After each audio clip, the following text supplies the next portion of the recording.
श्रीराम.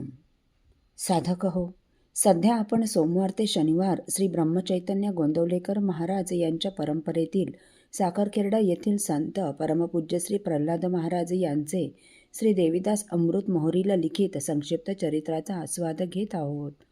तसेच रविवारी श्री महाराजांच्या काही भक्तांचे अनुभव ऐकणार आहोत. माकोडीला श्री महाराज वर्षातून 1-2 वेळा तरी जात असत.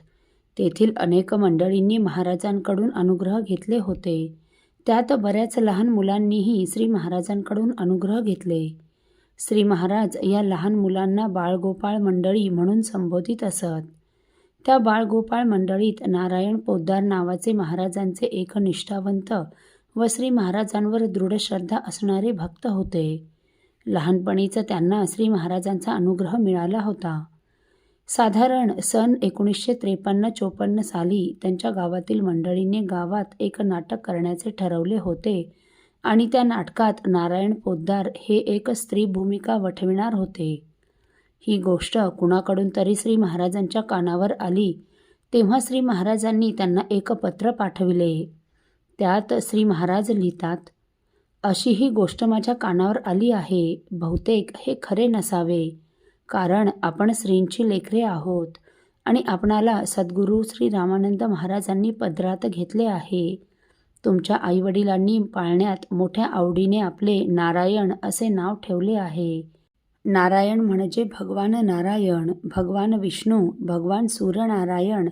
आणि तो नारायण लोकांच्या समोर स्टेजवर काय तर कदाचित स्त्रीपार्ट करणार असेल तर ज्या आईवडिलांनी ज्या उत्साहाने त्याचे नारायण हे नाव ठेवले ते व्यर्थ ठरले म्हणायचे.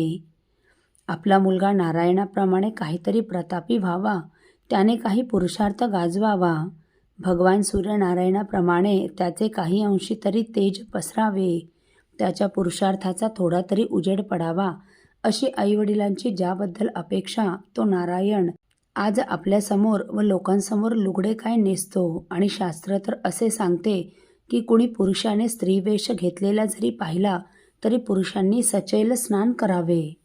तरी पोद्दार साहेब, आपण पुण्याईने चांगल्या कुळात जन्म घेतला आणि पूर्व पुण्याईने मार्गही चांगला मिळाला. तरी मला असे वाटते की हे असे होऊ नये. या गोष्टीबद्दल मी तुम्हाला भीक मागतो आणि पदर पसरतो की हे असे होऊ नये. माता बालक संगोपन करी विविध उपाय करून, प्रसंगी करी तसे ताडन परिते बालक हितास्तव. श्री महाराजांनी त्यांना प्रथम शब्दशस्त्राने ताडन केले आणि शेवटी असे करू नये म्हणून पदर पसरून भीकही मागितली. एका प्रेमळ गुरु माऊलीशिवाय असं कोण करू शकेल बरं? भक्तावरील प्रेमापोटी एवढी लीनता श्री महाराज धारण करीत होते. भक्तांचं सर्वतोपरी कल्याण व्हावं हाच केवळ त्यांचा एकमात्र उद्देश होता. हे पत्र पोद्दार यांच्या हातात पडले, परंतु त्यांना ते पत्र वाचताच येईना. डोळे पाण्याने डबडबले होते. त्यांनी कसेबसे पत्रवाचन पूर्ण केले. आपण किती नीच पातळीवर चाललो होतो व आपला कसा अधःपात होत होता याची जाणीव या पत्राने होऊन आपल्याकडून घडलेल्या गोष्टींचा त्यांना पश्चाताप झाला. आता गाठ गावातील थोरामोठ्यांशी होती, परंतु महाराजांच्या या पत्राने त्यांना धीर आला व श्री महाराज पाठीशी उभे आहेत तेव्हा घाबरण्याचे काहीच कारण नाही असा विचार करून त्यांनी ही भूमिका करण्यास नकार दिला. गावातील काही दुष्ट प्रवृत्तीच्या लोकांनी त्यांना खूप त्रास दिला, परंतु त्याही परिस्थितीत महाराजांच्या शब्दांचा अवमान त्यांनी केला नाही. श्री महाराजांना हे सर्व कळल्यावर महाराजांनी त्यांनी दाखविलेल्या धैर्याचे कौतुक करून राम पाठीशी आहेत, आपण काहीही काळजी करू नका म्हणून सांगितले. त्यांच्या घरातील सर्व मंडळी श्री महाराजांची अनुग्रहित होती. श्री महाराजांनी त्यांना सर्वतोपरीने सांभाळले व सहवासात ठेवले. तेव्हापासूनच श्री महाराजांशी त्यांचा पत्रव्यवहार होऊ लागला. अहो, नारायण पोद्दार, बाळकृष्णपंत देशमुख, मधुकरराव, डॉक्टर बुटोले ही सर्व महाराजांची बाळगोपाळ मंडळी होती.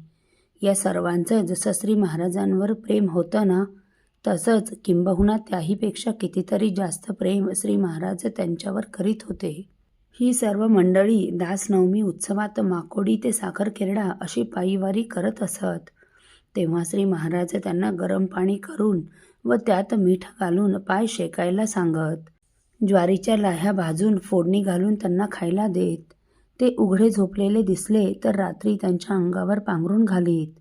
असे प्रेम कुठे पाहायला मिळेल का? असो. साधक हो, पुण्याचा साठा असल्याशिवाय संतांचा सहवास मिळत नाही. अशा पुण्यवंतांना परमपूज्य श्री प्रल्हाद महाराजांच्या सेवेचा झालेला लाभ आपण पुढील भागात ऐकणार आहोत. श्रीराम समर्थ. आपल्यातील कोणा श्रींच्या भक्तांना श्रींचे काही अनुभव आले असतील तर कृपया आपण मला ते 9422843253 अथवा सुनील दादांच्या 9892608401 या व्हॉट्सअप नंबरवर कळवावेत अशी नम्र विनंती. श्रीराम समर्थ.